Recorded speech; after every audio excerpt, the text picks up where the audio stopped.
So guys, MLB The Show just made a big announcement on some changes coming up in Season 3, and this is a pretty big deal for people that are still playing the game. As you guys know, Season 3 starts on August 29th, and a lot of us have been a little uneasy about the upcoming reset again. Like, are we really going to go back to 89 overalls again in August? Especially with how good the content was in the second half of Season 2.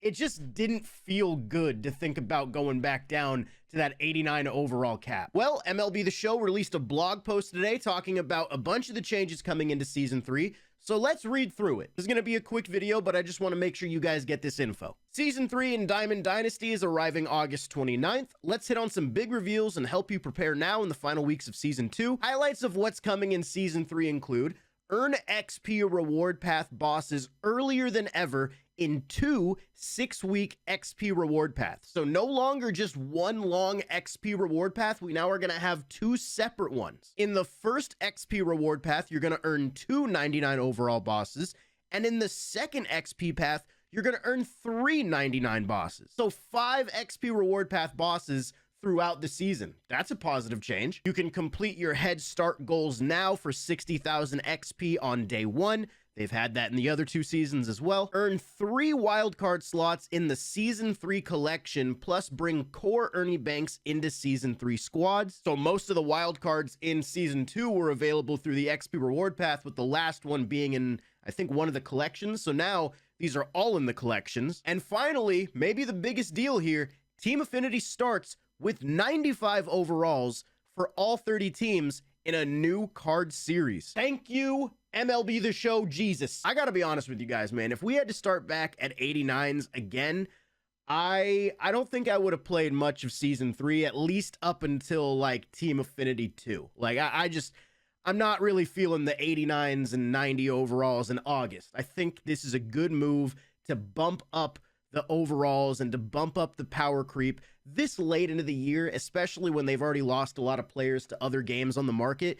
This just makes a lot of sense in my opinion. And we have a new card series, which is great. One of my biggest gripes with the Season 2 reset is it just felt like a reset for the sake of being a reset. It didn't feel like you were getting anything new, because everything new came in the second half of the season, whereas when the season came out, you were just grinding for the same type of card series and stuff that we had already seen. There just didn't feel like anything was new. It didn't feel like anything was fresh. It just felt like a reset because of the time of year we were in. It was just, I didn't like it. Now, as we continue reading through this, I just want to make sure you guys are, we're on the same page here. So far, everything they've said sounds great, but at the end of the day, it is still a reset. If you're not on board at all with resetting your team and not being able to use the cards from the previous season outside of wild cards and ranked or whatever, you're still probably not going to gel with this. It's still a reset at the end of the day, but if they're going to keep doing the resets, doing stuff like this to help the power curve and to help you unlock the bosses and stuff faster and give you more options, that's a good thing. So we'll just keep reading and see how the rest of this sounds. Higher overalls at launch and accelerated power curve. Season 3 brings another reset of the power curve in MLB The Show 24, but with a lot of changes as you rebuild your squad once more. Season 3 will start with player rewards at 95 overall and higher. For example, Team Affinity is filled with 95 overalls, and ranked World Series rewards have 97 overall players. There's actually going to be 97s you can get at the start of Season 3. We hope that this still provides the sense of a fresh start to your team build. As we move throughout Season 3, the power curve will progress faster as well, with 99 overalls coming along as we get into the exciting MLB postseason. All right, moving on. 2 new XP reward paths. We've seen a lot of feedback around the XP reward path throughout MLB The Show 24. In the current Season 2, we made strides to make the grind shorter and allow the XP reward path bosses to be more obtainable. In Season 3, we're making even bigger changes to dial it up. Season 3 will feature 2 separate and shorter XP reward paths, lasting 6 weeks each. Each XP path is 350,000 XP long, which means you will be unlocking the boss rewards much quicker than past seasons. That's really good in my opinion. That's a really positive change, because when the seasons are 12 weeks long and you know that at the end of the XP reward path, you're getting the 399 overalls. It takes so long to get those cards that by the time you get them, there's already a bunch of other 99 overall cards in the game. They just don't feel as special as they would if you could unlock them a little bit quicker, like you would back in the days of like inning programs or even featured programs back in MLB 22. So this is very nice. 2 separate XP reward paths, 350,000 XP apiece, which would just mean if this was one, it would be 700k. So still, even that is shorter than it was in Season 2. So good things here. The first XP reward path in Season 3 will feature 2 99 overall Hall of Fame bosses, but there are also other rewards along the way. Here are the player rewards you can find in the first XP reward path of Season 3. 95 overall player at 20,000, which you'll get right away if you do your head start stuff. 97 overall at 90,000. Your first 99 overall boss reward at 160,000, and your second at 350k. Yeah, that's very fast progression, especially if they continue to pump out double XP weekends. This is great. Keep in mind, the first XP reward path of Season 3 will expire in 6 weeks to make room for the new XP reward path.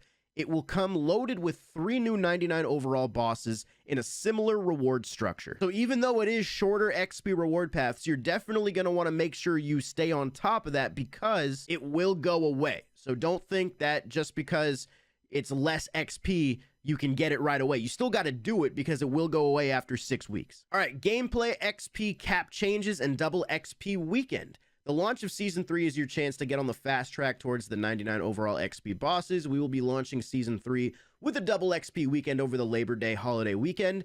In addition, starting in Season 3 and throughout the rest of MLB The Show, the cap on daily XP will be doubled from 15,000 to 30,000. Oh, throughout the rest of the game. Thank God, dude. I hate the XP cap. It's such a dumb thing to me. I understand that, like, in, Season 1, you kind of, like, have to slow people down, otherwise they break the power creep of the game, but then the people who want to play the game the most get punished the most. It's just such a weird system, so this is very nice. I wish the XP cap would go away completely, but hey, at least it's doubled. And then we have what can I do now to prepare for Season 3. You've got the Ernie Banks collection, got the Head Start rewards, so you're going to want to complete the Adrian Beltre program, the upcoming Moonshot program, which comes out tomorrow. You're going to want to get your Paul Skeens from the All-Star Week collection, which I think he's like 60 cards or something. You're going to want to get Brenton Doyle, and you're going to want to get Max Scherzer from the 20 action figures, but really you want to get like 35 of the action figures to get the Ernie Banks because he's a core card anyway. Let's keep going, man. Team Affinity returns with a new card series. A new season means new chapters of Team Affinity, and we've got a strong set of players dropping in Team Affinity Season 3, Chapter 1. In a brand new card series, look out for fan favorite legends such as Randy Johnson and Mariano Rivera, as well as a mix of current players among the 30 clubs. There's one more change coming. Missions in Season 3 Team Affinity will not have in-season requirements. Mix and match in-season and out-of-season theme teams to earn Team Affinity progress. Wow, that's a big change. You don't have to use specifically Season 3 cards to earn progress in Team Affinity. You can use whoever you want. Obviously, this is a sneak peek of the card series. Looks cool. Like, don't know what it is, but it's fan favorite legends. So it doesn't say anything about a new legend. So it's going to be 30 players that we've seen before. But at the end of the day, it's a new card series. At least it's something visually exciting. Then we have understanding wildcard player slots in Season 3. The wildcard slot allows you to use a player from a previous season. You can earn 3 wildcard slots in the Season 3 collection, with the 4th coming at a later date. This is a change from Season 2 when they were in the XP reward path. You can get your wildcard slots at 3 players, so that's quick. Or no, 1 player. I read that wrong. 1 player, 15 players, and 50 players. So if you complete the first Team Affinity relatively quickly, you're already going to have like 2 wild cards. Then we have Season 3 and Season 4 item eligibility. Season 4 will be the final season of MLB 24 and will have no restrictions. This means you will be able to use any cards from any season at any time once Season 3 is over in late November. I thought there was going to be a Season 4 and a Season 5, but I guess I was wrong about that. This also means that any cards released during Season 3 will never be restricted, as they are eligible in their own season and in Season 4 too. Make sure to go get the best Season 3 cards. Okay, so after the 29th, or once we hit the 29th, we won't have to worry about season restrictions again on any content that comes out. Then we have looking forward, what's ahead in season 3 and beyond. Throughout September, several programs will be dropping with new and exciting content in Diamond Dynasty, including the celebration of Roberto Clemente Day. As we move into October, we will be bringing you reactive live content based on the biggest moments of the postseason. Stay tuned for weekly postseason content updates as teams make a World Series run. Oh, and one more program is coming in season 3, followed by a conquest.